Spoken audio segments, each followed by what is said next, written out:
नमस्कार दोस्तों, मेरा नाम है संजीव वार्ष्णेय और आप देख रहे हैं टेलीकॉम गुरु यूट्यूब चैनल। आज की वीडियो में हम एक बहुत ही इंपॉर्टेंट टॉपिक के ऊपर बात करने वाले हैं। इसमें हम बैंडविड्थ कैलकुलेशन के बारे में बात करेंगे कि हिकविजन के जब आप आईपी कैमरेस लगाते हैं या आप जो है हिकविजन या किसी भी ब्रांड का कोई एनवीआर लगाते हैं तो उसमें जो बैंडविड्थ कैसे कैलकुलेट होती है। क्योंकि एक्चुअली होता क्या है कि नॉर्मली जब आप 8 पोर्ट या 16 पोर्ट का एनवीआर या डीवीआर लगाते हैं तो वहां पर आपको बैंडविड्थ की समस्या नहीं आती है।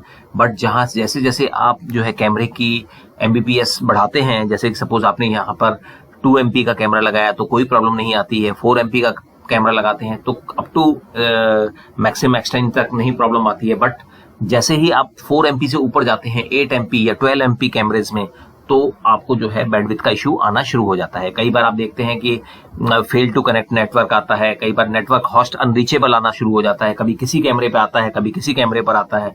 तो इस तरह की जो समस्या पैदा होती है वो क्यों होती है और उसको कैसे आप सॉल्व कर सकते हैं और क्या प्राइम फैक्टर्स हैं जो कि इसमें आपको विशेष रूप से ध्यान रखने चाहिए। तो चलिए वीडियो को शुरू करते हैं। तो सबसे पहले हम आपको बैंडविड्थ का एक रोल समझाते हैं कि बैंडविड्थ का रोल होता क्या है।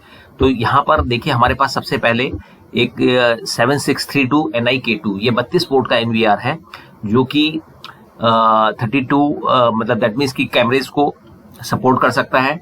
लेकिन अभी आप अगर यहाँ पर देखेंगे तो यहाँ पर मेंशन रहता है up to 1 channel 12 MP, 2 channel 8 MP, 4 channel 4 MP and 8 channel 1080p यानी 2 MP डिकोडिंग कैपेबिलिटी तो इसकी होती है। और यहाँ पर इसके लिए मेन रोल जो आता है वो आता है एमबीपीएस यानी इनकमिंग बैंडविड्थ का। तो इनकमिंग बैंडविड्थ इसमें कितनी है 256 MBPS।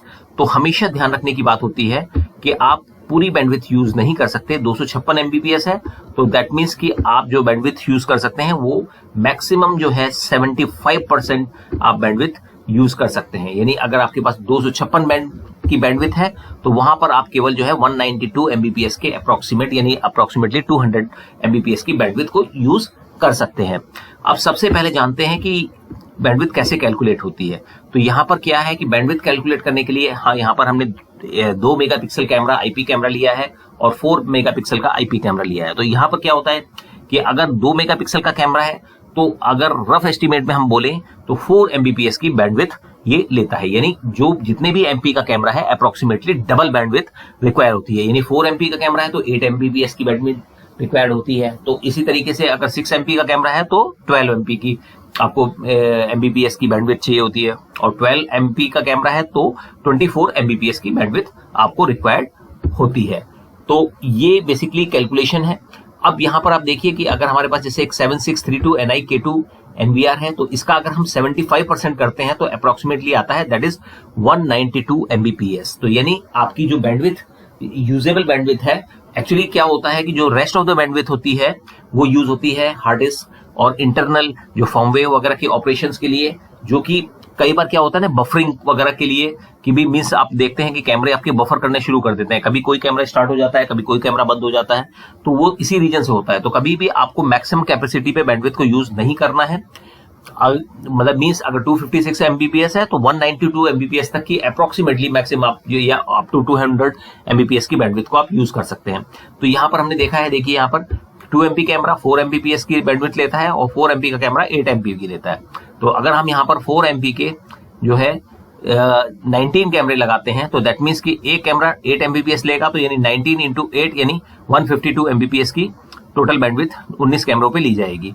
अब अगर हम बाकी जो मान लीजिए 12 कैमरेज हम जो है 2 MP के लगाते हैं जो कि 4 MBPS की बैंडविड्थ लेगा तो उसमें 48 MBPS खर्च होता है। तो दैट मीन्स कि टोटल अप्रोक्सीमेटली खर्च होता है ये रफली अराउंड 200 MBPS। तो that is approximately equivalent to मतलब द यूजेबल बैंडविड्थ जो हमें बैंडविड्थ यूज करनी होती है। तो ये हमने यहाँ पर एग्जांपल लिया है 32 पोर्ट के एनवीआर का। तो जैसा कि आपको मैंने बताया कि भाई अगर आपका जो एनवीआर है 64 पोर्ट का होता है दैट मीन्स कि 64 पोर्ट का अगर आपने एनवीआर लगाया हुआ है दैट मीन्स कि 8664 मॉडल नंबर है, दिस इज 8664 NI-I8। तो अगर ये आपके पास एनवीआर लगा हुआ है तो इसके अंदर अगर आप देखेंगे यहाँ पर तो इसमें इनकमिंग बैंडविड्थ इज 320 MBPS। तो 320 MBPS इसका अगर हम इसका 75% अप्रोक्सीमेटली लेते हैं तो अराउंड 240 Mbps आता है, तो यानी आप 240 Mbps तक आप यूज कर सकते हैं। लेकिन इसमें एक कंडीशन भी है कि 200 Mbps की बैंडविड्थ अगर आप रेड फंक्शन यूज कर रहे हैं, यानी आप जो है अपने पास उसमें एक्स्ट्रा हार्ड डिस्क यूज कर रहे हैं जो कि रेड फंक्शन के लिए यूज होती है। दैट मीन्स कि अगर आपकी कोई हार्ड डिस्क फेलियर होती है तो उसके बैकअप में यूज हो रही है, तो उस केस में आपकी बैंडविड्थ की limit up to incoming bandwidth 200 Mbps तक रह जाती है। तो यहां पर फिर हम जो कैलकुलेशन जो भी करेंगे वो 200 Mbps के हिसाब से करेंगे, और फिर हम ये देखेंगे कि अब इसमें अगर आप 64 वोल्ट का NVR लगाते हैं तो देखिए यहां पर मेंशन भी किया हुआ है 320 Mbps इनकमिंग बैंडविड्थ है और 200 Mbps जो है अगर रेट आप यूज करते हैं। अब इसमें आपको जो मेन इसमें ध्यान रखना है वो ये रखना है कि आपको इसकी कैलकुलेशन कैसे करनी है। तो यहां पर आप देखेंगे कि यहां पर हमने आपको 320 Mbps की बैंडविड्थ की कैलकुलेशन जो 8664 NI i8 जो NVR है 8 SATA जो हार्ड डिस्क को सपोर्ट करता है, तो उसमें कैसे कैलकुलेशन होती है। तो 320 Mbps 75% हमें यूज करना है, तो दैट इज 240 Mbps हो जाती है। और यहां पर आप देखेंगे कि 12 MP के अगर हम 2 कैमरे यूज करते हैं तो 24 Mbps की बैंडविड्थ एक कैमरा लेता है, तो यानी 2 कैमरे लेते हैं तो यदि 48 Mbps की हो गई। इसी तरीके से 8 Mbps ये आप यूज करते हैं तो इसमें 8 MP का कैमरा यूज करते हैं तो 16 Mbps की बैंडविड्थ यूज होती है। 4 कैमरे हमने यूज किए 64 Mbps हो गया। 4 MP के आप 8 कैमरे यूज कर सकते हैं तो 8 Mbps इंटू 8 यानी 64 Mbps हो गया। और इसी तरीके से 16 कैमरे आपने 4 Mbps के यूज किए तो इसकी स्पीड से, जिससे कि 16 कैमरे 64 Mbps हो गया। तो टोटल बैंडविड्थ आपकी ओवर हो गई। तो दैट मीन्स कि आपकी बैंडविड्थ हो गई 240 Mbps। तो दैट मीन्स कि आपकी कंप्लीट बैंडविड्थ, आपकी जो यूजेबल बैंडविड्थ है वो यूटिलाइज हो चुकी है। तो इसमें अगर आप देखेंगे तो आपने कैमरे कितने यूज किए, कैमरे यहाँ पर आपने 2 और 4 6 और 8 14 और ये आपका 16 30, तो यानी मात्र आपने 30 कैमरे यूज किए और आपकी बैंडविड्थ फुल हो गई। तो इसलिए डिपेंड करता है, ऐसा नहीं है कि 64 कैमरेज आप 12 MP के लगा सकते हैं। इसमें क्या होता है कि हो सकता है कि आप स्टार्टिंग में जब आप कैमरेज लगाएं तो आपका कुछ कैमरेज आपको ज्यादा सपोर्ट कर ले, लेकिन बाद में यही प्रॉब्लम जो है बफरिंग की तरह से आपको मिलने शुरू होती है। बफरिंग के जो स्टेप्स में आपको दिखाई देनी शुरू हो जाती है। तो इसलिए कभी भी आपको जो है बैंडविड्थ को फुल यूज नहीं करना है, क्योंकि अगर आपने फुल यूज किया तो 75% ही बैंडविड्थ आपको यूज करनी है। अगर रेड फंक्शन यूज कर रहे हैं तो 200 Mbps ही बैंडविड्थ यूज करनी है। और बाकी जो प्रोसेस मैंने आपको बताया बैंडविड्थ कैलकुलेशन का यही प्रोसेस है। आप इसी तरीके से टोटल बैंडविड्थ को कैलकुलेट कर सकते हैं।